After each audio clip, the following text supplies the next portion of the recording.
Alors, on va faire aujourd'hui, comme je vous l'avais dit par mail, là, on va faire une séance de cours et suivre une séance de TD. Je ne suis pas sûr que ça sera découpé exactement en 90 minutes plus 90 minutes. J'ai l'impression que ce que je veux vous faire faire en cours, c'est relativement court. Pas long. Ok, je recommence. Donc je ne sais pas pour combien il y en a exactement pour la partie cours.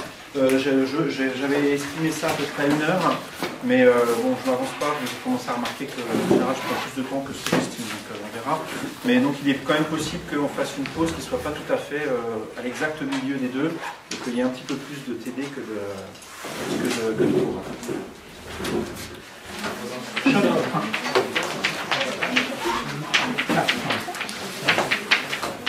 Effet optique.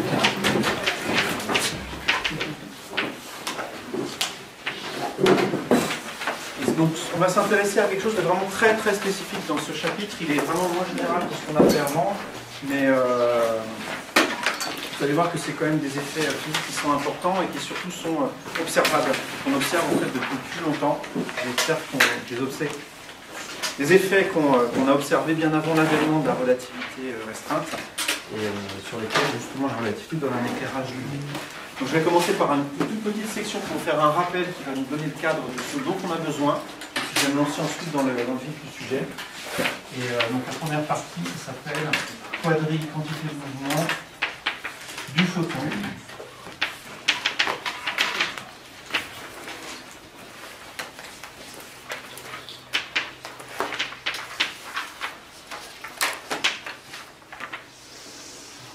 Et vous vous rappelez que on a déjà écrit ça pas mal de fois, qu'un photon peut être décrit par un objet à 4 composantes, que j'ai écrit de cette manière-là à plusieurs reprises.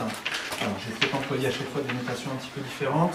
Dans le cours qu'on va faire aujourd'hui, je vais noter ça de cette manière-là, c'est-à-dire la partie spatiale, la partie temporelle ici, E sur C, où E c'est l'énergie du photon, et la partie spatiale, la partie vraiment quantité de mouvement, c'est E sur C fois U, où U est un vecteur unitaire qui pointe dans la direction où se déplace le photon.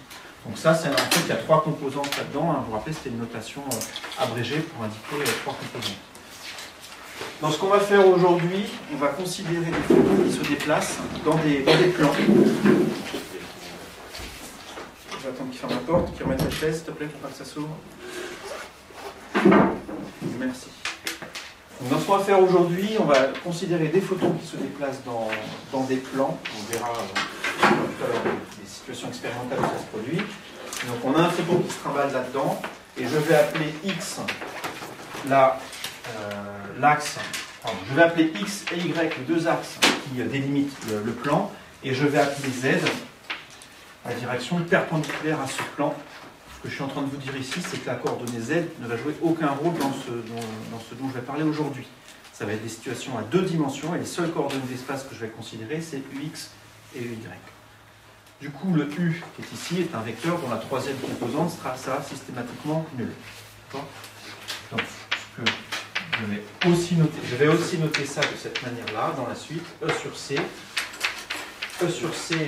fois UX, et E sur C fois UY, et je vais omettre la partie Z, puisqu'elle est identiquement nulle dans les situations que je vais considérer. Donc les quadrilles quantités de mouvement que je vais considérer dans tout ce cours vont avoir cette formule. Cet objet donc, est un quadrivecteur. Je vous rappelle que ça veut dire que quand on passe dans un autre référentiel, quand on décrit ce photon-là dans un autre référentiel qu'en mouvement par rapport au premier, les coordonnées de ce quadrivecteur changent. Elles changent par la transformation de Lorentz. Et quand on fait une telle transformation de Lorentz, dans un référentiel R', et comme d'habitude, R' ici, ça va être un référentiel qui se déplace par rapport à R à une vitesse constante.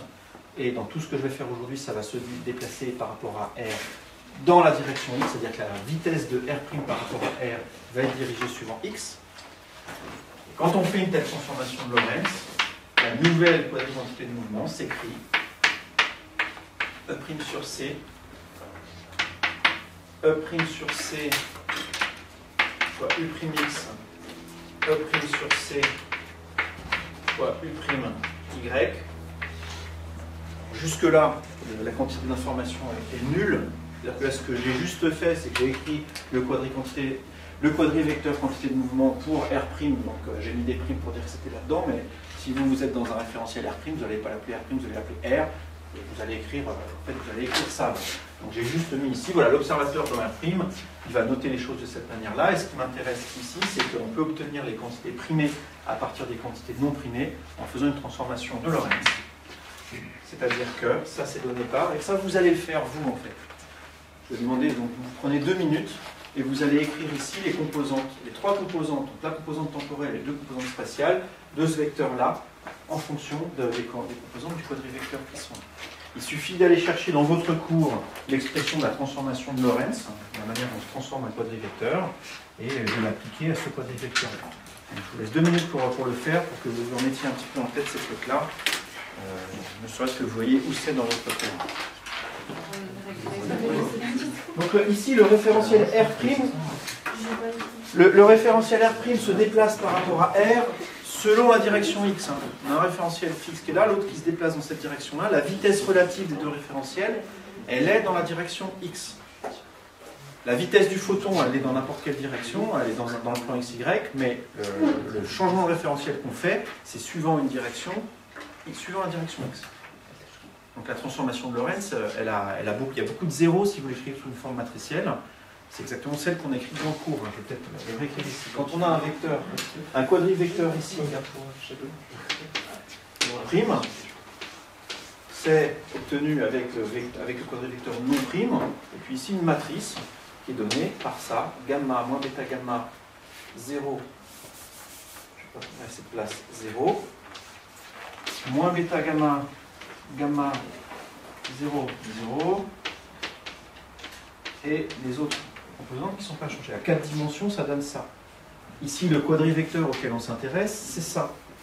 Donc, il suffit d'appliquer la matrice qui est ici à là.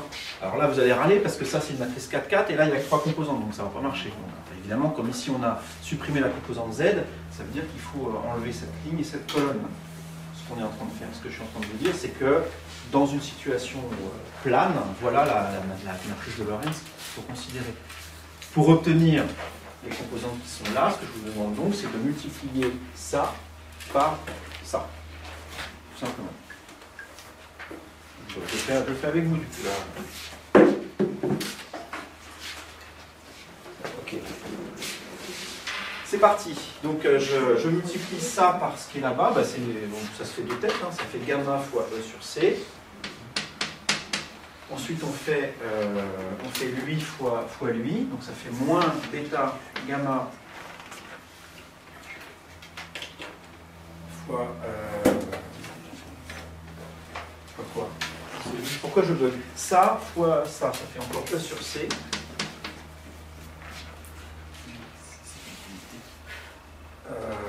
X. Voilà, et puis 0 fois l'autre, donc ça fait 1. Pour la deuxième composante ici, ça fait moins bêta gamma fois E sur C, plus gamma, 8 fois lui, c'est-à-dire E sur C, UX, et 1 fois 0. Et puis la dernière est inchangée, E sur C fois UY.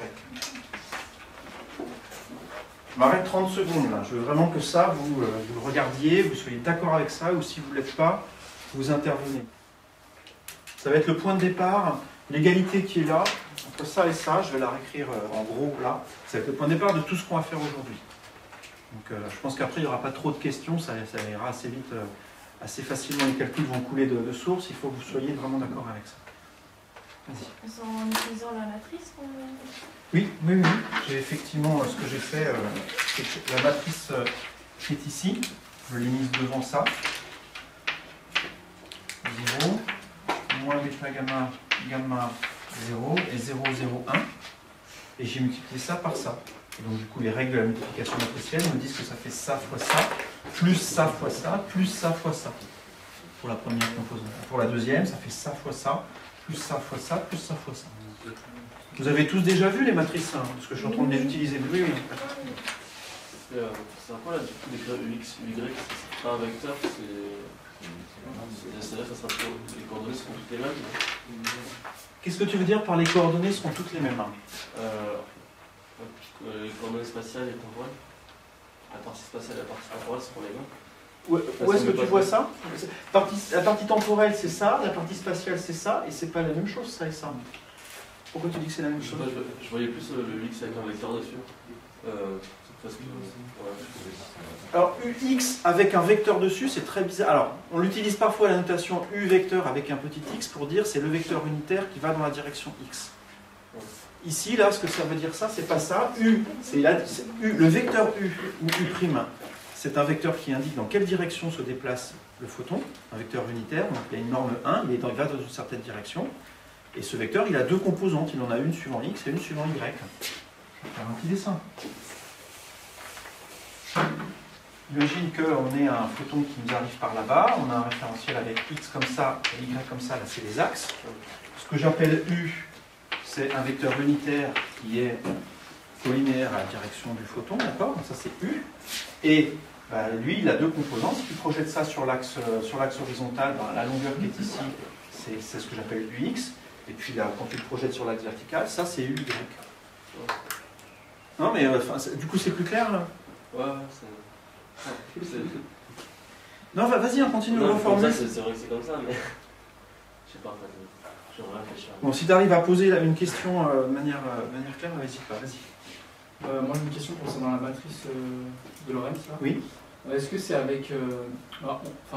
avant on mettait CT', X', Y', Z'. Oui. Là c'est aussi avec le C sur la composante du temps ou pas? Non, ici, alors, on avait mis dans les quadrivecteurs position, on avait mis CT, X, Y, Z. Et puis la même chose avec des primes, c'était pour que ça ait la même dimension que ça et que ça. Là, c'est déjà le cas, ça a la même dimension que ça. Donc les facteurs C, ils sont bien comme il faut déjà. Donc le quadrivecteur continu de mouvement, écrit comme ça, effectivement, les quatre composants ont la même dimension physique. Donc ce que je vous invite à retenir, c'est vraiment cette matrice-là. Là, il n'y a pas de C, tout ça, tu vois, c'est gamma ici. Donc, du coup, en fait, les C là-bas, il ne faut pas des C carrés, par exemple. Non. Ok. Non, c'est vraiment ce qui est écrit là-bas. D'autres questions? Bon, je réécris ça. Du coup, les égalités qui sont impliquées par ça. L'égalité de ces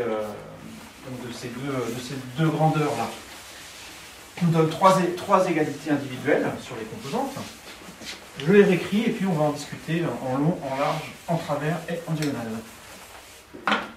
Parti. Donc ça nous dit que E' sur C est égal à gamma E sur C moins bêta gamma E sur C UX. Et alors si vous voulez bien, je vais peut-être commencer par fermer la parenthèse déjà, et puis enlever des C. Ça y est, il me gaffe déjà là, il y a des C partout, je les enlève, j'en ai tout par C partout. Stop. Et stop. Ah.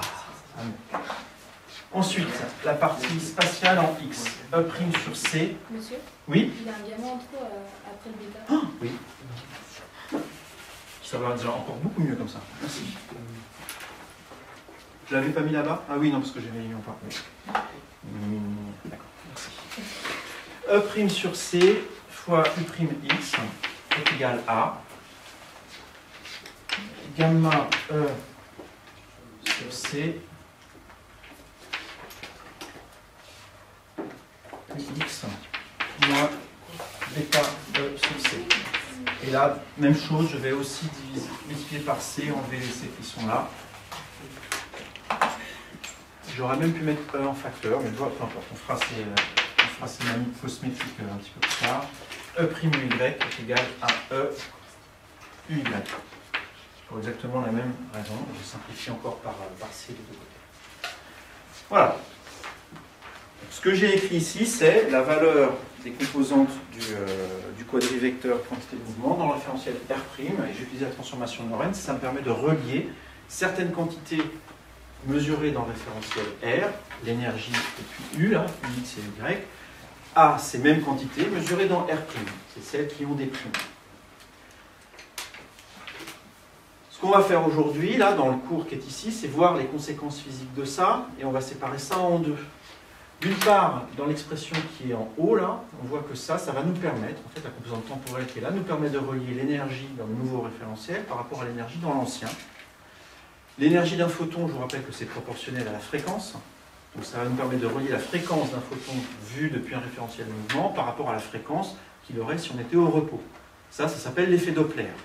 Le changement de fréquence comme ça qu'on perçoit d'une source quand on est en train de se déplacer par rapport à la source, c'est l'effet Doppler. Et donc ça va nous mener à une expression pour l'effet Doppler relativiste. Par ailleurs, les expressions qui sont ici nous montrent comment U', donc la direction du photon est perçue dans le référentiel R' en fonction de U, X et UY, la direction dans laquelle elle est perçue dans le référentiel R. Et on va voir qu'effectivement, quand on change de référentiel, la direction de laquelle semblent provenir les photons est modifiée. Au repos, ça nous viendrait d'une certaine direction, on se déplace, ça semble venir d'une autre direction. Ça s'appelle l'aberration stellaire, l'aberration tout court. C'est un truc qui a été découvert vraiment extrêmement tôt. Pour ceux qui ont suivi le cours d'histoire des sciences, j'en ai parlé un petit peu de ça. C'était découvert en 1725 en fait, c'est vraiment très vieux. Et c'est une des méthodes qu'on avait à l'époque pour déterminer la vitesse de la lumière. J'y reviendrai quand on aura un petit peu plus avancé sur ça. Voilà. Quelqu'un a voulu dire quelque chose? Vas-y. Non, on met les bêtas aussi. Je les mets où? Je veux bien, mais je les mets où? Ils sont pas égales à 1. Alors, d'accord, non. Le bêta qui est ici, c'est le bêta de la transformation qui fait passer de R à R'. Donc c'est la vitesse relative des deux référentiels divisée par C. Ce n'est pas le bêta du photon. Hein. D'accord? On a le photon qui va à la vitesse C, on est au début dans un référentiel R, et puis on se met à avancer à une certaine vitesse V pour passer dans R', et le bêta qui est ici, c'est le bêta associé à cette vitesse-là. C'est le bêta du changement de référentiel. J'avais mis un moment dans le cours des bêtas avec un petit P pour dire que c'était celui de la particule. Comme ici, la particule elle va de toute façon à la vitesse de la lumière, il n'y aura pas d'ambiguïté. Le seul bêta qui apparaît, c'est celui du changement de référentiel. Bon, bah, c'est parti. On va commencer par l'aberration. Donc, on va commencer par les deux expressions qui sont ici.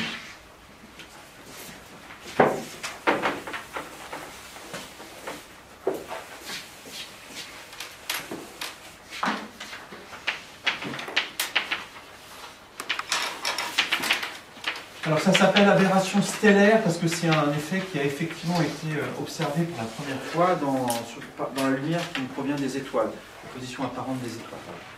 C'est juste pour ça qu'historiquement ça s'appelle comme ça. Alors ce que je vous propose de faire, c'est de déterminer l'angle, de déterminer la direction apparente dont semble provenir un photon quand on est dans un référentiel R'.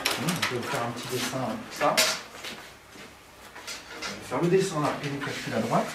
Donc imaginez que dans un premier temps on soit dans un référentiel R comme ça, et puis on a un photon qui nous arrive de cette direction-là,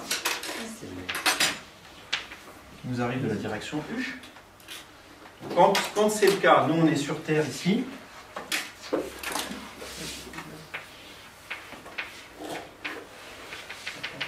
Voilà. Ça c'est un petit bonhomme. Il voit arriver le photon. Le gars, il est avec son télescope, là, il regarde dans cette direction-là. Il voit un photon qui lui arrive avec cette direction-là. Donc, ce qu'il se dit, en tant qu'astronome, il se dit, tiens, il y a une étoile dans cette direction-là, dans la direction moins U. D'accord? On voit la lumière arriver par là, donc on pointe la flèche à l'envers, on se dit, bah, la lumière, elle vient de là-bas. Et l'étoile, on la voit dans cette direction-là. Si vous voulez pointer votre doigt vers l'étoile, vous allez suivre le vecteur moins U avec votre bras. C'est ça que vous allez faire. D'accord? Maintenant, imaginons qu'on soit dans un autre référentiel, par exemple qu'on soit dans un vaisseau spatial, qui a des ailes, parfaitement. Voilà. On a de la lumière qui nous arrive par ici. Dans le référentiel lié à la fusée qui est ici, on vient de voir que, on va le voir en plus en détail, mais on voit ici que les directions, que les valeurs de U'X, U'Y sont modifiées. Donc les coordonnées du vecteur U sont changées. Donc très vraisemblablement, la direction elle-même de U va aussi être changée. On va voir que c'est le cas effectivement. Et donc là où ça semblait venir d'une certaine direction, bah, ça vient d'une autre. Donc avant, ça venait de cette direction-là. Et maintenant, à cause du mouvement, ça vient de cette direction-là.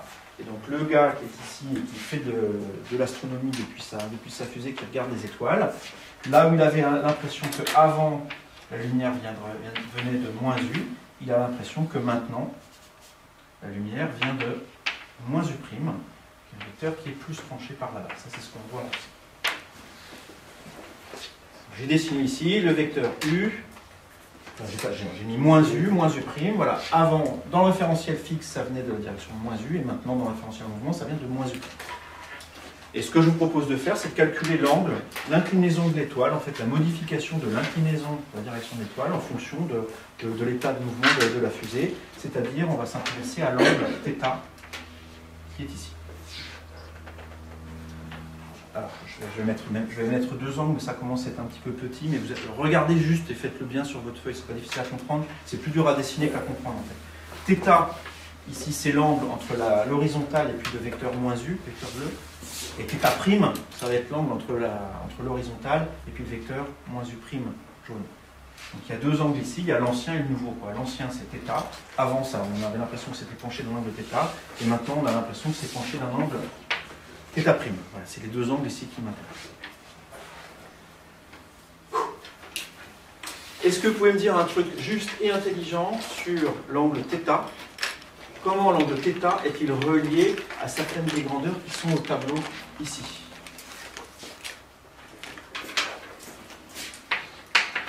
En fait, la tangente de θ s'écrit de manière simple en fonction de deux grandeurs qui sont écrites au tableau. Ok.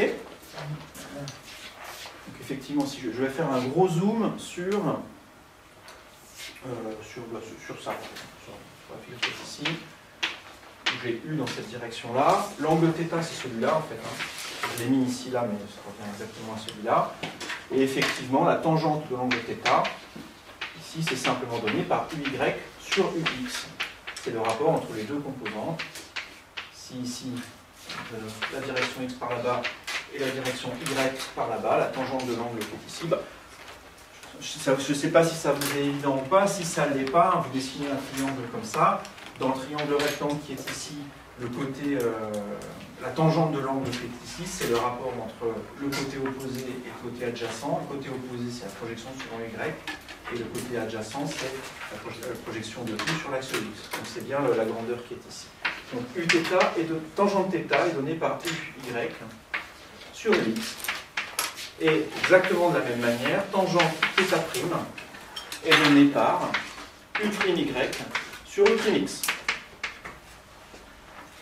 Pour l'observateur en mouvement, l'angle θ' est donné en faisant un rapport des deux composantes du vecteur U'. Ce que je veux faire ici, c'est relier θ' à θ, et donc je vais remplacer là-dedans U'Y et U'X par les expressions qui sont au tableau, et puis on va voir qu'assez rapidement on va obtenir une expression qui fait intervenir θ. Donc là je remplace dans un premier temps bêtement U'Y et U'X par leur valeur. Alors bêtement, attention, je vais quand même faire quelque chose sans l'écrire, mais je vais vous le dire. Donc on veut faire ça divisé par ça. Il suffit en fait de faire le rapport des deux lignes. Si je fais cette ligne-là divisée par celle-là, vous voyez que les E' se simplifient. D'accord ? Donc je vais le faire directement. Donc je vais faire ça divisé par ça. Vous voyez aussi d'ailleurs que les E se simplifient. Est-ce que je le fais ça? Non, ça se voit, vous voyez tous. Quand on fait ça divisé par ça, les E' se simplifient de ce côté-là, les E se simplifient de ce côté-là.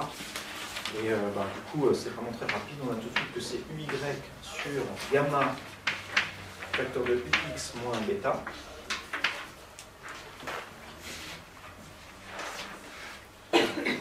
Et enfin, si on veut relier ça à θ, je vais écrire ici ce que valent UY et UX. UX, ici, c'est simplement moins cos θ. UY, c'est moins sin θ. Le moins, c'est parce que le vecteur U, on l'a pris dans cette direction-là.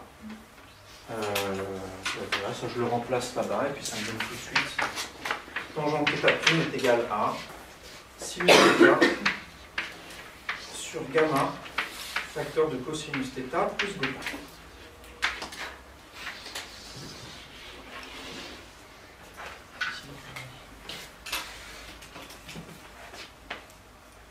Alors, avant d'en discuter de cette expression et de voir si elle est jolie ou pas, la réponse sera non, elle n'est pas belle, mais on s'en fout. Déjà, dites-moi s'il y a des choses sur lesquelles vous voulez que je revienne dans le calcul lui-même. Et après, j'avancerai sur la formule. C'est une question pour Et partie 5', ça vient de descendre de la définition de θ seulement. Oui, tout à fait, c'est la définition de θ.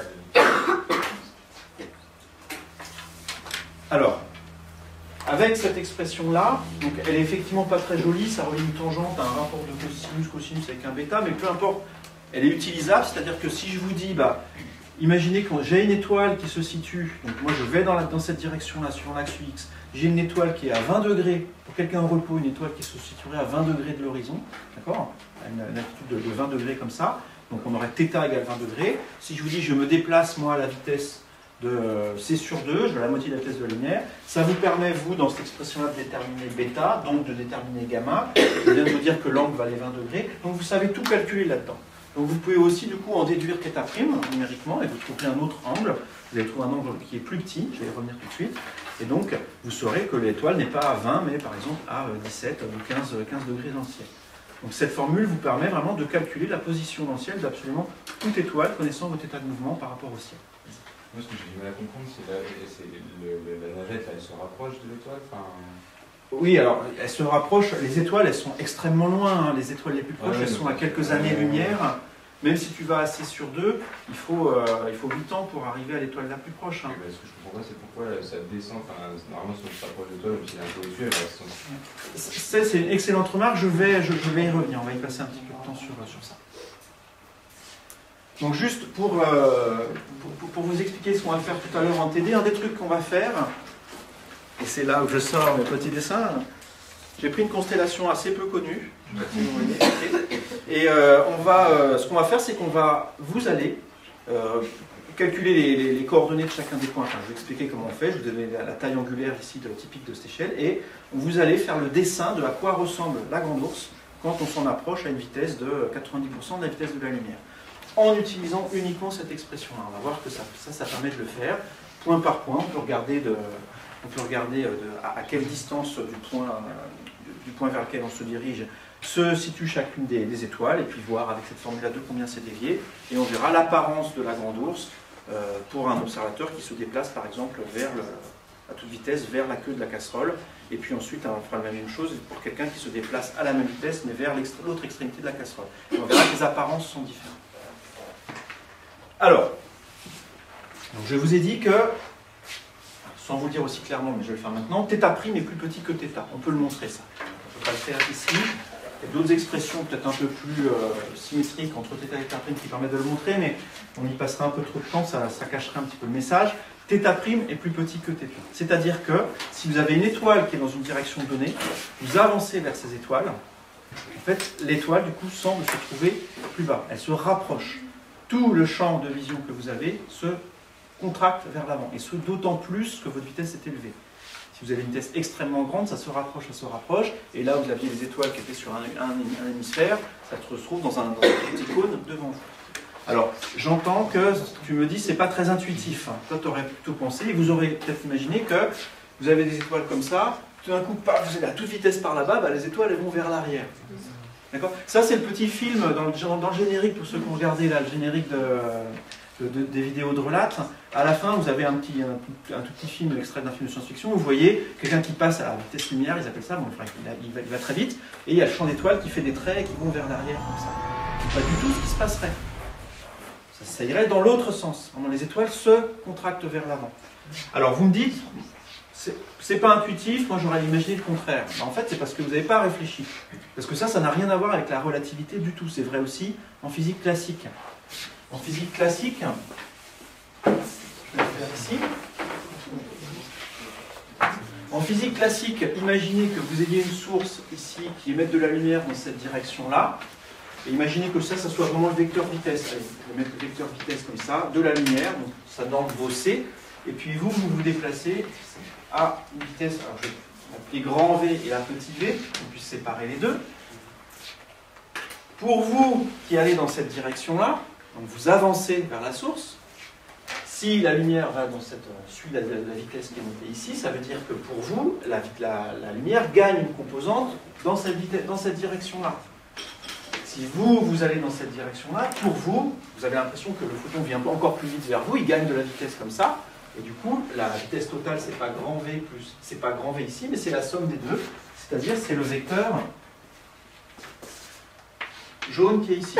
Alors en physique classique, la vitesse totale ici serait supérieure à c du coup, mais ça ne marcherait pas, mais peu importe, c'est pas ici, c'est pas ça sur quoi je veux insister ici. Ce que je veux dire ici, c'est qu'au repos, l'étoile du coup semblait venir de par là-bas, alors qu'en mouvement, elle semble venir de plus bas. Alors, il y a des exemples beaucoup plus parlants que la lumière, dans lesquels en physique classique on a ce phénomène-là, c'est quand vous marchez sous la pluie. Vous marchez sous la pluie, vous avez de la pluie qui tombe, on va dire qu'il n'y a pas de vent, la pluie elle tombe verticalement. D'accord? Vous avez votre parapluie, super, vous ne mouillez pas. Maintenant, imaginez que vous avanciez sous la pluie. Si vous avancez sous la pluie, vous prenez, même avec votre parapluie comme ça, vous prenez de l'eau dans la figure. Parce que l'eau est en train de tomber, puis vous allez à la rencontre de l'eau. Et si vous vous amusiez à regarder la trajectoire des gouttes depuis votre référentiel à vous, vous auriez l'impression que la pluie elle vient vers vous, comme ça. Donc au lieu de vous dire, tiens, j'ai de la pluie qui vient de par là-bas, vous êtes en train d'avancer, la pluie elle vient de par là-bas en fait. Elle s'est décalée dans la direction de votre mouvement. Et ça d'autant plus que vous allez vite. Si vous êtes sur l'autoroute à un moment où il pleut, vous avez l'impression que la pluie elle vient carrément vers vous comme ça en fait. Que la source de pluie, le nuage n'est pas au-dessus, mais qu'il est vraiment fortement vers l'avant. D'accord? Ça marche bien avec la neige aussi, parce que du coup ça tombe moins vite. Quand il neige, vous le voyez vraiment très bien. Vous avez l'impression que la neige, elle vient vers vous en voiture. Hein. Vous avez l'impression qu'il y a un canon à neige qui vient vers vous. C'est pas le cas. Elle vient du ciel, hein, la neige. Hein.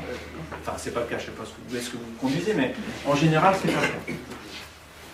Donc, même en physique classique, c'est le cas. Tout ce que fait la relativité, ici, en fait, hein, c'est de rajouter le facteur gamma. Si vous amusez à faire en mécanique classique le calcul de l'aberration, vous trouvez la même chose sans le facteur gamma, en fait. Voilà. En relativité, ça diminue encore l'angle d'un facteur gamma. Ça peut être important si les vitesses sont... Vas-y. Je voulais demander, parce que le premier exemple, on a fait un TD avec l'horloge à lumière.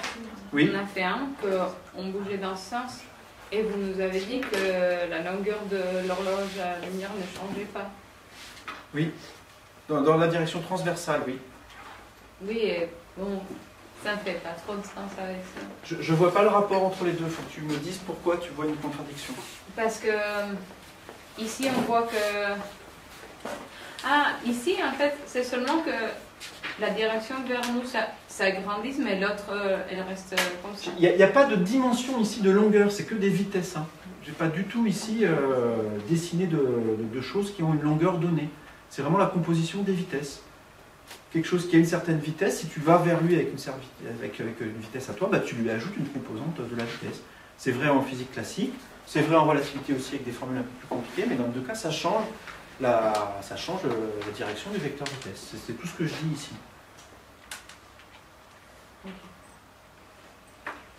Vous dites que le champ il part vers l'avant comme ça. Ouais. Du coup, on voit quoi sur les côtés? Donc sur les côtés, tu vois ce qui serait en fait derrière. Donc, sur les côtés, ça serait θ' égale pi sur 2. Si θ' égale pi sur 2, ça vaut quoi la tangente?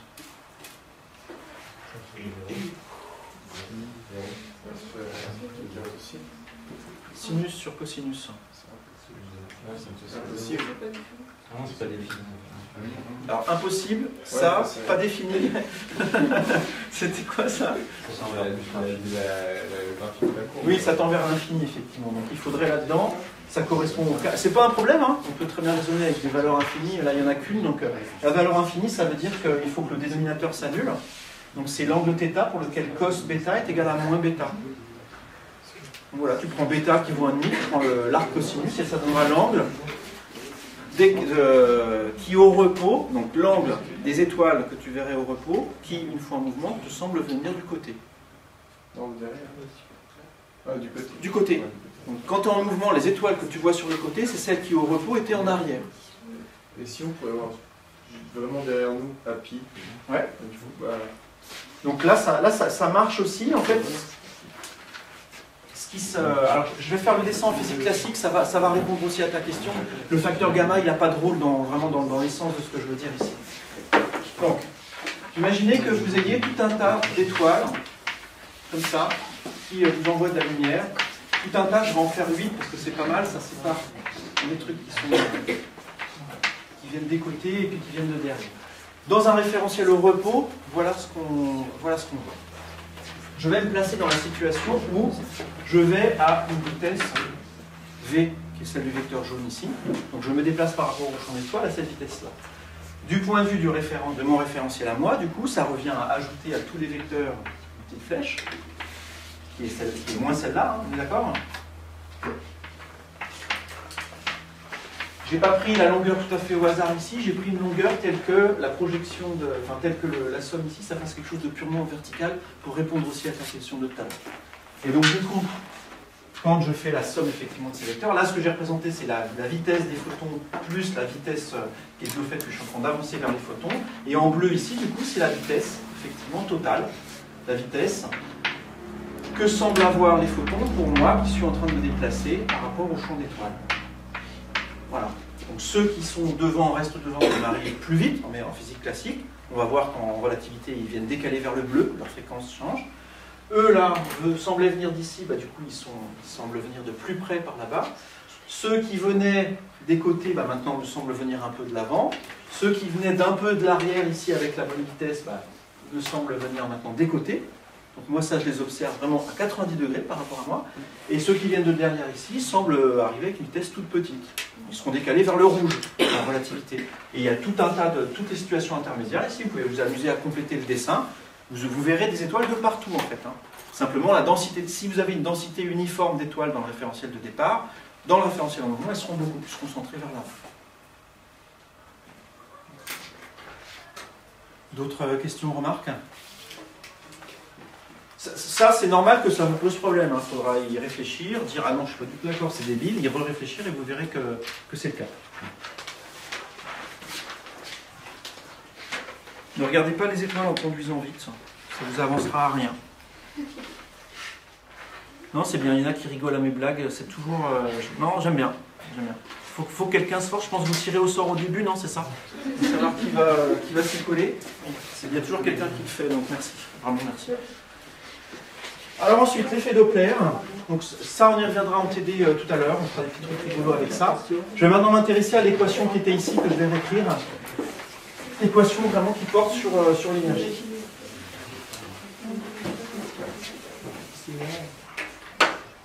Trois.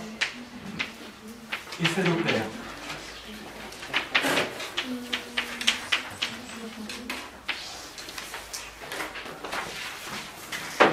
Est-ce que quelqu'un peut me dire ce que c'est que pour lui, pour elle, un effet Doppler? Vas-y. Moi je l'appelle pour les ondes acoustiques, c'est le fait que quand un objet qui émet un son s'approche de nous, le son il est décalé dans les aigus et quand il s'éloigne, il est décalé dans les graves. D'accord. C'est un des aspects effectivement de l'effet Doppler. Donc là tu as parlé d'un observateur qui s'éloigne, qui s'approche d'une source. Est-ce que c'est le seul cas dans lequel ça peut se produire? C'est que la longueur d'onde elle est affectée par la vitesse du genre les sirènes quand elles passent autour. Voilà, donc ça rejoint ce qu'il dit, ok. Et donc lui il a parlé vraiment d'un observateur qui est en mouvement par rapport à une source. Il y a un autre cas aussi dans lequel ça se produit et c'est souvent comme ça que vous l'entendez. Ce que tu dis là, je pense que tu ne l'as jamais vécu en fait. Je pense que tu ne cours pas assez vite pour être sensible à l'effet Doppler. Non mais c'est rien, pas personnel, mais je pense que c'est le cas. Pour être sensible à l'effet Doppler de source. Par contre, ce que vous avez tous entendu, c'est le cas d'une source en mouvement. Vous êtes vous au repos et vous avez une source qui vient, qui s'approche ou qui s'éloigne de vous, notamment les sirènes de voitures de pompiers et tout ça. Et là on entend vraiment très bien que effectivement quand ça s'approche ça devient plus aigu et quand ça s'éloigne c'est plus grave.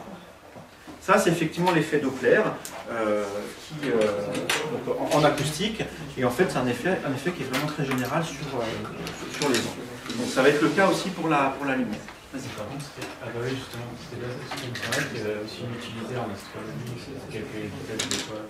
Oui, alors ce qu'on va voir, je peux déjà vous dire ce qui va se passer ici, hein. On va voir qu'effectivement, en relativité, les équations montrent que quand on s'approche ou quand on s'éloigne d'une source, ou quand la source s'éloigne ou s'approche de nous, la fréquence apparente ou la longueur d'onde sont affectées, et ça s'appelle le décalage vers le rouge, quand on a un mouvement d'approche entre l'observateur et la source, on a un décalage vers le bleu, pardon, quand ça s'approche, et un décalage vers le rouge quand ça s'éloigne. Le spectre est tout entier modifié. Ouais. C'est ça qu'on va voir. Et du coup, on peut mesurer les vitesses. Et du coup, ça sert effectivement à mesurer les vitesses, simplement en faisant de la spectroscopie. Enfin, simplement... Non, j'ai pas vu. Ah bah vas-y, il y a la caméra en plus. Justement. Mais t'as le droit, hein, non, c'est sérieux. Ouais, non. Non, ok, tu t'as réalisé que c'était pas la peine. Alors, je vais réécrire la... Non, je ne vais pas réécrire tout de suite. Je vais pas réécrire tout de suite l'expression de la composante temporelle que j'avais écrite là. Je voudrais d'abord vous dire 2-3 choses sur l'effet Doppler en mécanique classique, sur les ondes, par exemple en acoustique. L'effet Doppler n'est pas le même quand on a un observateur qui se déplace par rapport à l'air, dans lequel une onde est en train de se propager, ou bien si vous avez un observateur qui est fixe, dans l'air fixe, vous avez une source qui est en train d'avancer. Mouvement de la source ou mouvement de l'observateur, ça ne conduit pas au même effet Doppler. Dans un cas, c'est la différence de longueur d'onde qui est proportionnelle à la vitesse, et dans l'autre cas, c'est la différence de fréquence. Ça, on va voir qu'en relativité, c'est pas le cas, c'est vraiment simplement le mouvement relatif entre les deux qui va jouer un rôle. Donc, en ce sens, l'effet Doppler relativiste, il est beaucoup plus simple que l'effet Doppler pour les ondes. Mais je veux juste quand même vous montrer comment est-ce qu'on peut démontrer l'effet Doppler dans les deux situations que j'ai décrites. Une source en mouvement dans un milieu, pour commencer, puis ensuite un observateur en mouvement dans un milieu se propageant. Donc je vais commencer par le cas classique. Classique dans le sens mécanique classique non relativiste, hein, pas classique que tout le monde sait faire depuis longtemps. Et on a deux cas qu'on va considérer, comme je viens de le dire. Tout d'abord, le cas où la source est en mouvement. Et ensuite, on fera le cas où l'observateur est en mouvement. Alors la source, ça va être un truc qui émet des bip, bip, bip, bip à intervalles réguliers. Et je vais noter un T0, l'intervalle de temps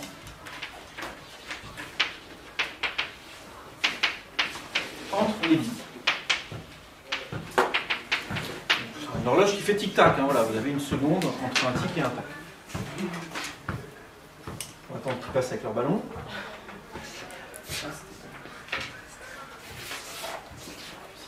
Allez, je vais gueuler un coup. Comment c'est passé? Montre gueuler tranquille. Voilà, donc je vais faire un petit dessin correspondant à la situation. Vous avez ici donc un objet qui émet ici un bit. Il avance. Et il émet ici un autre bit au bout d'un temps, T0. Il avance dans cette direction-là, à vitesse constante, dans le milieu. Le bit qui est ici a été émis dans un milieu, voilà. Du coup, on a une onde ici qui progresse comme ça vers l'avant. Ce que j'ai représenté en vert ici, ce sont les fronts d'onde qui ont été émis par les différents bits. Donc eux, ils se propagent à la vitesse de l'onde dans le milieu, que je vais noter C, alors que la source, elle, avance à une vitesse que je vais noter V. Donc lui, là, il avance à une vitesse V, alors que je vais noter ça comme ça, le front d'onde ici avance avec une vitesse C, et je vais noter ça avec un projecteur, il va vite disparaître. Au moment du deuxième bit qui est ici, donc il y a une autre onde qui commence à être émise, et on pourrait faire le même dessin comme ça, et continuer autant de temps qu'on veut. Le dessin qui est ici suffit pour ce que je veux vous montrer. La longueur d'onde émise dans le milieu ici, par définition, c'est la distance entre ces deux fronts d'onde là. C'est ça qu'on appelle la longueur d'onde. D'accord ? Donc ça, ce que je veux déterminer ici, c'est la distance qui est ici, je vais noter ça lambda. Lambda, c'est donné par, le petit dessin qui est ici, on voit très facilement, très rapidement sur quoi ça va être égal. Le lambda qui est ici, c'est la différence entre cette distance-là et celle-là. D'accord ? Donc cette distance-là, c'est... Vous allez me dire en fait, par quoi est donnée cette distance-là en fonction des données du problème. Il s'est écoulé un temps T0 et le truc va à la vitesse C. Je reviens. Donc on cherchait lambda en fonction des données du problème. Quelqu'un a quelque chose? C'était 0 moins T0. Ouais, donc ici la distance qui est là, c'est CT0. La distance qui est ici, c'est VT0.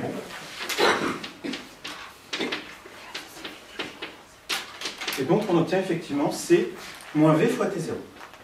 Ça, je vais l'exprimer d'une manière un tout petit peu différente. Si vous avez une source comme ça, dans un milieu qui émet avec des intervalles, avec une période en fait T0, à quelle longueur d'onde vous vous attendez pour le milieu? Si elle n'est pas en train de bouger, imaginez qu'elle soit à l'arrêt, la source dans le milieu, quelle est la relation entre la longueur d'onde et la période pour une onde dans un milieu? Est-ce que vous savez ça? On l'a écrit hier en fait. C'est de lambda sur T0. Vous avez envie d'écrire ça? Est-ce que c'est correct du point de vue dimensionnel? Ok, on va dire que c'est correct. C'est correct, effectivement. Le lambda qui est ici, hein, je vais noter lambda 0, c'est la longueur d'onde qu'aurait justement l'onde hein, si la source était au repos. Donc je fais ça parce que du coup le CT0 qui apparaît ici, donc, je vais le noter comme lambda 0, c'est-à-dire c'est la longueur d'onde au repos, la longueur d'onde qu'on aurait si la source était au repos, moins VT0. Et attention ici, je fais un truc de malade encore. VT0 ici, je vais diviser par C et multiplier par C pour faire apparaître CT0 qui vaut encore une fois lambda 0. Donc lui là, je ne peux pas tout faire d'un coup comme ça, ça vaut lambda 0 moins, et le V sur C qui est ici, je propose de l'appeler bêta, non, je vais l'appeler, je vais laisser V sur C fois lambda 0. Et donc vous voyez que la longueur d'onde dans le milieu est donnée par l'ancienne, moins quelque chose qui est proportionnel à la vitesse, et plus précisément ici, on n'a que delta lambda sur lambda 0, ou ce que j'ai appelé delta lambda ici, c'est lambda moins lambda 0, c'est la variation de longueur d'onde, c'est simplement donné ici par moins V sur C. Le moins, il vient du fait que on est en train de s'approcher que la source est en train de s'approcher de l'observateur qui serait ici, et donc la longueur d'onde, elle est diminuée. Si on refait le calcul en prenant une source qui s'éloigne, on trouvera ici un plus. Mais vous voyez qu'ici, c'est l'écart de longueur d'onde qui est proportionnel à la vitesse. Est-ce que vous avez déjà vu ça à un moment donné en scolarité? Pour les ondes sonores ou pour d'autres types d'ondes? Non, ça vous dit rien? Effectivement, en y réfléchissant, je ne vois pas trop dans quel cours vous auriez fait ça en fait. Ok, donc je vous présente l'effet Doppler. L'ordre de grandeur pour donc la situation qui nous intéresse ici, c'est celle qu'on rencontre en pratique. Si vous avez une voiture, une voiture avec une sirène qui se balade effectivement, ça va être quoi le rapport V sur C dans ce cas-là, l'ordre de grandeur? Ça vaut quoi le C ici? La vitesse du son. Combien? 300 mètres par seconde. 300 mètres par seconde. 340. Ok. 342,7. D'accord, à peu près 300 mètres par seconde, effectivement. Et puis la vitesse d'une ambulance. Une centaine de kilomètres. Allez, juste pour faire un truc rond, effectivement, prenons pourquoi pas 100 km/h. 100 km/h divisé par. Et du coup, la vitesse du son en km/h, ça fait quoi? Moi, je me rappelle que la vitesse du son, c'est Mach 1. Et je sais qu'un avion qui va à Mach 1, il va à 1000 km/h. Mais c'est un peu triché, en fait, parce que c'est savoir le résultat, finalement. Bref. Sur 1000. Et donc ça, c'est de l'ordre de 0,1, 10%. Donc ça veut dire que la longueur d'onde, elle peut varier, hein, si on a des vitesses aussi importantes, elle peut varier de 10%. Est-ce que c'est quelque chose qu'on peut entendre à l'oreille? Oui, puisqu'on l'entend. Là, il n'y a pas de mot. Ok. Donc voilà, du coup, c'est cohérent. Bon. Si je vous avais demandé comme ça, est-ce que l'oreille entend une variation de 10% de la longueur d'onde, vous n'auriez pas su? C'est pas en fréquence. Alors en fréquence, ça va donner à peu près la même chose, du coup, peut-être qu'on le fera tout à l'heure, je ne sais pas si ça dépend du temps qu'on aura, mais si on regarde le delta nu sur nu, il sera aussi de cet ordre de grandeur-là. Vous savez combien il y a de... C'est quoi l'écart de fréquence entre une note et puis l'octave du dessus? Oh putain. C'est 2 à la quelque chose? Ouais, à la puissance 1 en fait. Oui. Ou 2. De la puissance. Appelons 2. Donc il y a un facteur 2 entre une note et l'octave. Donc du coup, quand on passe d'une note à la suivante, quand on fait un demi-ton en musique, ça fait racine 12e de 2, et c'est beaucoup plus petit que ça. Hein. Donc ça, c'est plusieurs notes en fait. Donc si vous avez, quand vous l'entendez, ça fait comme si quelqu'un jouait une note au piano et puis 3-4 notes plus loin sur le clavier. Hein. Donc c'est vraiment très net. Si vous essayez vous par contre en marchant, ouais, vous allez avoir très sportif, allez 1m5. Donc ça fait 20 fois moins, donc ça fait ça fait 5 pour 1000. Là, ça commence à être un peu plus difficile hein, de l'entendre vraiment à l'oreille. Je vais reprendre ça, où maintenant ça va être l'observateur qui est en mouvement. Donc, sauf si vous avez des questions sur ça.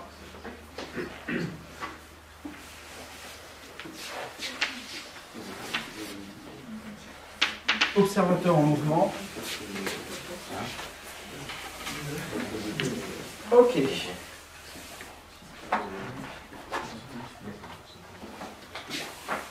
Alors on est maintenant dans la situation suivante. On a un milieu dans lequel on a une onde comme ça qui a été émise. Ces fronts d'onde se déplacent comme tout à l'heure à la vitesse que je vais noter C. Et on a un observateur ici qui est en train d'avancer. Je vais même le faire partir d'ici en fait. Qui avance par là à la vitesse V. Donc il va, dans la situation que je dessine ici, il va à l'encontre de l'onde, donc il se déplace à une vitesse de sens opposé de celle de l'onde. Je ne vais pas faire de petits dessins ici, parce que le calcul, il est vraiment très semblable à plein de trucs qu'on a déjà fait. Donc, la question que je me pose ici, c'est la suivante. Voilà, l'observateur, il démarre à t égale 0 ici, il démarre sur une crête, on va dire que ça c'est une crête de l'onde, un endroit où l'onde est maximale. Il avance par là-bas, et la première question que je me pose, c'est au bout de combien de temps est-ce qu'il rencontre la deuxième crête qui est ici. Donc ça va donner la période apparente pour l'observateur. La période, c'est l'espace, l'écart temporel entre deux crêtes. Donc à t égale 0, il est ici, et au bout de combien de temps il rencontre la deuxième crête. Ben, ça c'est vraiment simple, puisque si je prends ici, si je prends l'axe X dans cette direction-là, et que je dis qu'il part de l'origine, je décrète que l'origine, je la mets ici. L'équation de l'observateur ici, elle est simplement donnée par x ops est égal à moins v fois t. Voilà, il va à la vitesse v vers les x décroissants. Donc voilà l'équation de la trajectoire du bonhomme, de l'observateur. Alors que la trajectoire de la crête, de celle-ci, là c'est celle-ci qui va m'intéresser, elle est donnée par l'ordonnée à t égale 0, c'est-à-dire moins lambda 0. Lambda 0, c'est la longueur d'onde dans le milieu, plus c fois t, parce que ça déplace à vitesse v, à vitesse c, dans la direction des x croissants. Et on va avoir, effectivement, l'observateur va arriver sur la crête considérée ici, quand ces deux grandeurs sont égales. On dit que ça égale à ça, et on trouve vraiment immédiatement que c, du coup, que t, c'est lambda 0 sur c plus v. Et la grandeur qu'on a ici, le t, donc l'écart temporel entre une crête et l'autre, c'est ce que l'observateur ici va appeler la période. Je vais le noter grand T. Et on va voir du coup que c'est la période est affectée ici de manière un petit peu compliquée. Le C sur V, le C plus V est au dénominateur. On va voir que si on s'intéresse aux fréquences, là on a une expression qui est beaucoup plus simple. Est-ce que vous pouvez me rappeler le rapport, la relation entre la fréquence et la période pour une onde? Fréquence égale 1 sur 1. Ok. Donc là, du coup, la fréquence que je vais noter nu dans toute la suite, nu ici, c'est l'inverse de t, donc c'est c plus v sur lambda 0. Comme tout à l'heure, je vais utiliser le fait que c sur lambda 0, c'est quelque chose de connu. Est-ce que vous pouvez me dire ce que vaut c sur lambda 0 pour l'onde? Combien? C'est quoi? 0? Nu 0, oui, la fréquence, effectivement, c'est la fréquence de l'onde. La vitesse de l'onde sur la longueur d'onde, c'est la fréquence. Donc le premier terme qui est ici vaut nu 0. Et comme tout à l'heure, le V sur lambda 0, je vais l'écrire V sur C fois C sur lambda 0. J'introduis un C ici qui semble bizarre, mais ça permet de faire apparaître le C sur lambda 0 qui vaut nu 0. Et donc le nu qui est ici, je peux l'écrire de manière simple, du coup nu 0 plus V sur C fois nu 0. C'est-à-dire que delta nu sur nu 0 est égal à V sur C. Donc cette fois-ci, ce sont les fréquences qui obéissent à une loi telle que la variation relative de la fréquence soit proportionnelle à V sur C. Dans le cas où c'est l'observateur qui est en mouvement, l'effet Doppler est donné par cette expression-là. Dans le cas où la source est en mouvement, c'est les lambdas qu'il faut considérer dans cette relation. Ok. Est-ce que vous avez des questions sur ça? Vas-y.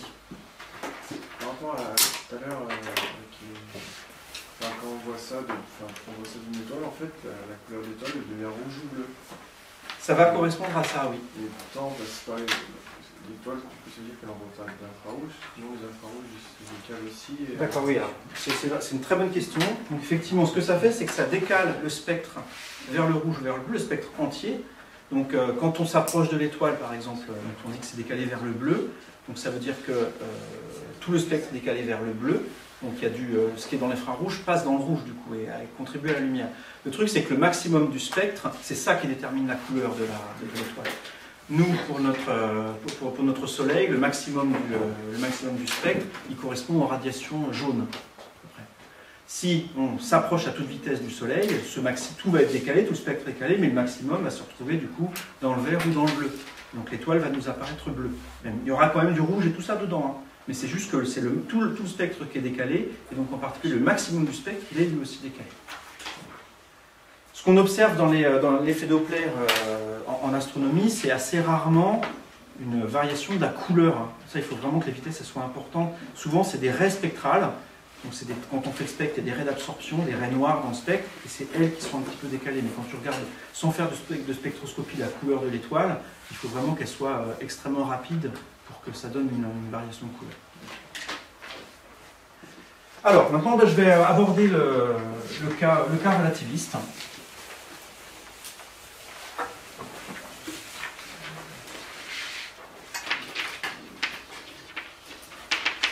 Et je vais réécrire du coup la formule de tout à l'heure qui donnait E' est égal à gamma facteur de E moins bêta UX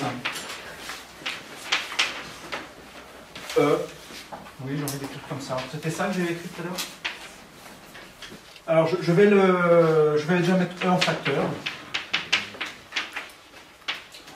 Voilà. Et puis je vais aussi transformer un tout petit peu ça en utilisant le fait que quand on a un vecteur U comme ça, qu'on se déplace à la vitesse V. Je vais tout de suite ça le réécrire aussi différemment. Vous allez voir pourquoi. Le bêta, je vais l'écrire comme V sur C. Je vais remettre la notation parce que j'ai vraiment envie de faire apparaître un V ici. Donc V fois UX, donc V c'est la norme de ce vecteur-là, UX c'est la projection de U sur l'axe X, et donc la quantité qui est ici, là, ça, le V UX qui est ici, c'est V scalaire U, le vrai vecteur U. Quand on projette le vecteur U ici sur la direction de V, ça donne V scalaire U. U étant unitaire, hein, voilà, c'est vraiment donné par ça. Donc le terme qui est ici, V fois UX, est donné par ça, et lui, je vais le remplacer dans l'expression qui est là. 1 moins V sur C scalaire U. Et puis lui, là, je vais lui donner un petit nom.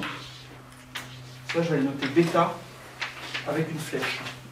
Ça veut simplement dire le vecteur V, du coup, divisé par C. C'est assez pratique parce que la norme du bêta, c'est le bêta qu'on a introduit plus tôt. Donc ça, c'est aussi gamma E, facteur de 1 moins bêta, scalaire U. Voilà, c'est fini. L'effet Doppler, là, on va l'obtenir tout de suite. Si on écrit que l'énergie pour un photon, l'énergie, vous vous rappelez que c'est relié à la fréquence. E, c'est H fois nu. C'est pareil pour H'. Voilà, vous allez remplacer là-dedans E' par H nu'. Voilà, et E par H nu, facteur de 1 moins bêta scalaire U. Je vais simplifier par H, et ça me dit que nu' est égal à nu 1 moins bêta scalaire U, et je vais réécrire ici la valeur de bêta, pardon, la valeur de gamma en fonction de bêta. Donc gamma, vous vous rappelez que c'est 1 sur racine de 1 moins bêta 2. Et donc voilà la manière dont est transformée ici la fréquence. Ça c'est la nouvelle fréquence dans le référentiel en mouvement, ça c'est l'ancienne dans le référentiel au repos. Et apparaissent ici, donc interviennent maintenant la direction du photon incident et puis le vecteur vitesse correspondant à la source. Correspondant à l'observateur, la vitesse avec laquelle on se déplace. Donc elle semble un petit peu compliquée cette expression. On va en analyser deux cas particuliers.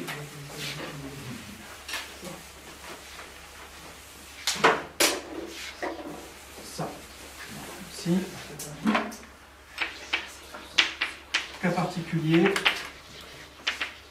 Imaginez qu'on se déplace dans la direction opposée de la source. On a une onde qui vient dans cette direction-là, nous on se déplace dans cette direction-là, donc on va à l'encontre du photon, on se déplace vers le photon qui nous arrive dessus. Dans ce cas-là, quel est le signe de bêta scalaire U? Dans le signe ici, le signe d'un produit scalaire, c'est le sens relatif du vecteur. Ça, c'est un produit scalaire qui est positif, ça, c'est un produit scalaire qui est nul, ça, c'est un produit scalaire qui est négatif. Donc ici, les vecteurs pointent dans des directions opposées, donc le produit scalaire est effectivement négatif ici. Je vous sens perplexe.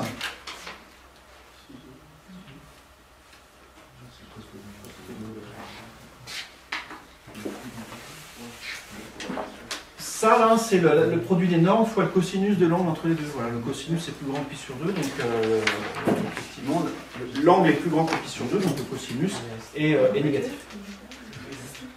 Et du coup, si les vecteurs en plus sont collinéaires, hein, ça, on peut aussi l'écrire tout simplement bêta, hein, parce que c'est la norme, du coup, c'est moins bêta, puisque c'est la norme de ça, c'est-à-dire bêta, la norme de U c'est 1, et le cosinus de l'angle entre les deux vecteurs c'est moins 1. Donc dans ce cas-là, le produit scalaire qui est ici vaut bêta, et je vais réécrire du coup l'expression qui est là-bas, ça fait 1 plus bêta sur 1 moins bêta 2.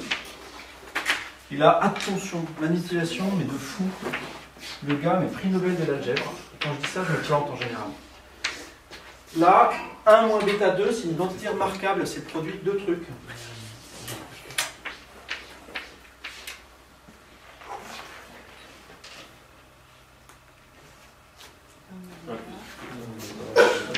Un moins bêta fois 1 plus bêta. Effectivement. Vous pouvez vérifier, vous pouvez vite ça donne effectivement ça. Et vous voyez que là, 1 plus bêta, il y en a un là, il y en a une racine carrée là, donc ça simplifie en partie, et ça donne une expression qui est un petit peu plus symétrique. Ça fait 1 plus bêta sur 1 moins bêta, et le tout avec une racine carrée. Donc voilà l'expression de l'effet Doppler, dans le cas où on est en train de se rapprocher, on va à l'encontre du photon qui nous arrive dessus. Ça, c'est une quantité qui est plus grande que 1, hein. Bêta est plus grand que 1, donc ça c'est plus grand que 1. 1 moins bêta, du coup, est plus petit que 1, donc l'inverse est plus grand que 1. Ça, c'est vraiment, je vais l'écrire explicitement, ça c'est vraiment supérieur à nu. Donc on a ici une augmentation de la fréquence, et ça s'appelle, du coup, en référence à ce qui se passe en optique, quand on décale effectivement les fréquences vers le haut, c'est un décalage vers le bleu. Ça. Donc si les sirènes, si vous regardez une ambulance, vous arrivez à toute vitesse dessus, vous la voyez bleue, en plus de l'entendre aiguë, si vous avez une vitesse relativiste. Entre parenthèses, le résultat qui est ici, on aimerait bien que quand la vitesse est petite, ça donne quelque chose qui ne soit pas très différent de ce qu'on avait obtenu tout à l'heure dans le cas classique. L'effet Doppler classique, dans la limite des effets de vitesse, on devrait bien marcher. Je vais le faire ici. Si bêta est inférieur à 1, très petit devant 1, donc si les vitesses sont faibles, nu' est égal à nu fois, c'est parti. Qu'est-ce qu'on fait de ça quand bêta est petit? Est-ce que vous pouvez me faire... Prenez 30 secondes, faites un développement limité de ce truc-là, quand bêta est très petit devant 1.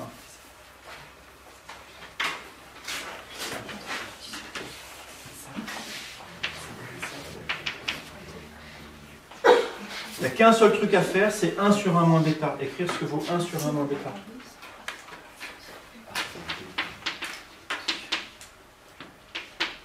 Quand bêta est petit. 1 plus bêta.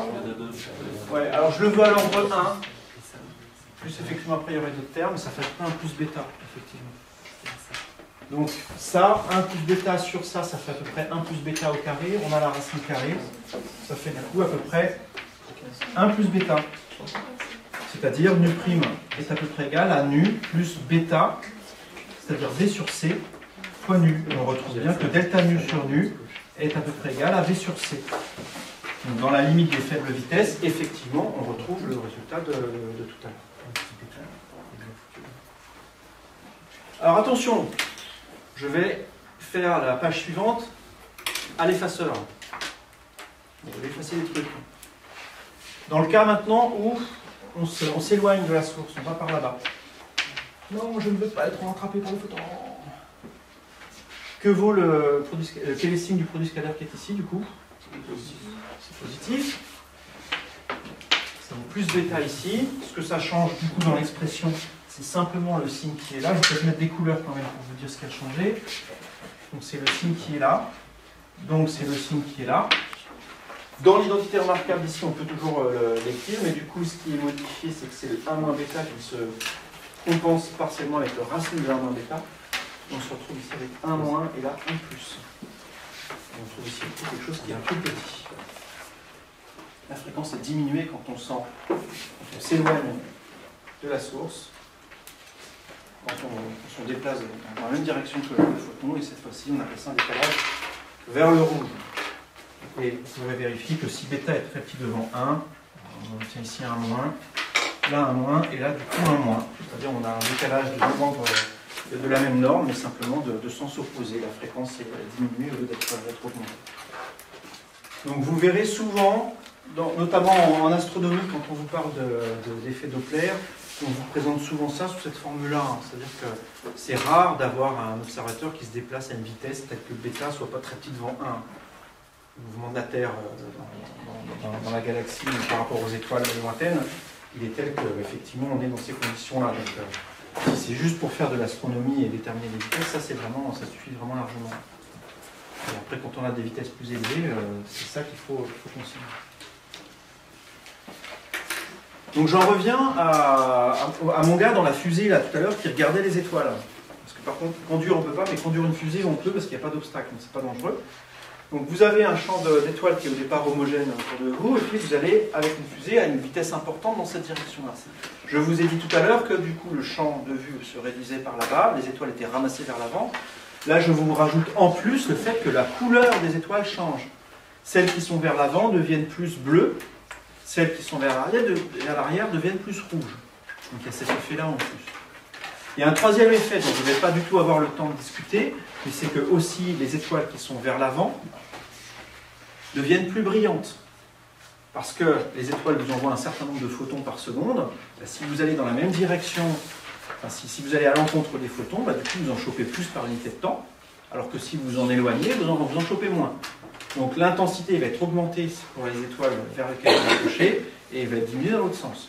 Donc si je résume tout ça, vous avez au départ un champ d'étoiles homogène autour de vous, vous mettez avec une certaine vitesse dans cette direction-là, vous allez voir le champ de vue qui va se ramasser par là, avec par là-bas des étoiles plus brillantes et plus bleues, alors qu'à l'arrière, ça sera moins dense en étoiles, ça sera moins brillant, ça sera plus rouge. Donc le petit film qui est dans le générique, il faut mettre de la couleur, inverser le sens des traits, et puis voilà, ça donnera quelque chose de plus vraisemblable du point de vue de la relativité. Dernière chose dont je veux parler ici, c'est un effet qui est purement relativiste, lui qui n'a pas d'équivalent classique, et qu'on voit sur l'expression qui est là-bas. C'est ce qui se passe quand on a bêta U qui est égal à 0. C'est-à-dire, quand on descend, ça serait du coup celui-là, on a de la lumière qui nous arrive par là-bas, de cette direction-là, et puis nous, on décide d'aller par là-bas. On va dans une direction perpendiculaire au photon d'étoile. Donc bêta U, bêta scalaire U vaut 0. Je regarde dans la formule ici, ça fait que le numérateur vaut 1. On a quelque chose de vraiment très simple. Nu prime, c'est simplement nu sur 1 moins U prime. La racine carrée. Et donc on a aussi un changement de fréquence, même si on va dans une direction perpendiculaire. Ça, pour les ondes sonores, par exemple, c'est pas le cas, il n'y a pas cet effet. Ça s'appelle l'effet Doppler transversal.